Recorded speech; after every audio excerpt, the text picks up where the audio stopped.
If you sat through Algebra 1, you're already aware of systems of equations. Maybe you even remember how to solve one. 2 lines, 1 intersection, 1 solution. It's classic stuff. We all know the 3 main methods for solving systems: graphing, elimination, and substitution. What about the other methods? If you've taken high school math, you'll probably remember the basics. Let's quickly go over everything you need to know to understand these techniques. The one big concept here is matrices.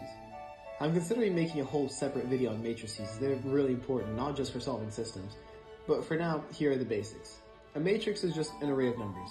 You can add them, scale them, multiply them, even invert them. The multiplication part is a little, interesting, but don't worry, you'll get used to it. Another cool thing you can do with a matrix is calculate something called the determinant. At a simple level, think of the determinant as telling you whether the matrix has an inverse. I'll explain later why that's important, but just remember, if the determinant is 0, you can't invert the matrix. RREF stands for row reduced echelon form, which is just a fancy way of saying make the matrix look super clean and solve for the variables directly. I'm not qualified enough to explain what those 4 words mean. This matrix we're looking at is called an augmented matrix. It represents a system of equation. Each row is one equation, and each column represents a variable or a constant.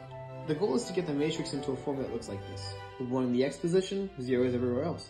1 in the y position, 0 is everywhere else. If you scale up the matrix, a 1 in the z position, 0 is everywhere else. That's called the identity form. Kramer's rule is basically the systems of equation formula. Works on any system with a solution. Honestly, it's pretty cool. There's a whole history and logic as to why this works, but we'll save that for another video. For now, go watch 3 Blue and Brown. This is definitely a method to solve a system. Kind of not my favorite though. It's basically a more complicated formula for solving systems. You start by plugging your system into an augmented matrix, then just take the coefficient part and find its inverse matrix, assuming it exists. Remember, you can invert it if the determinant is 0. The inverse is a matrix you can multiply by to get the identity matrix, which we saw prior in method 1. It's made up of 1s and 0s, as you saw before, has all kinds of interesting math uses that I'm not too qualified to explain. Anyway, once you have the inverse, multiply by your constants, and voila, you get your solution vector.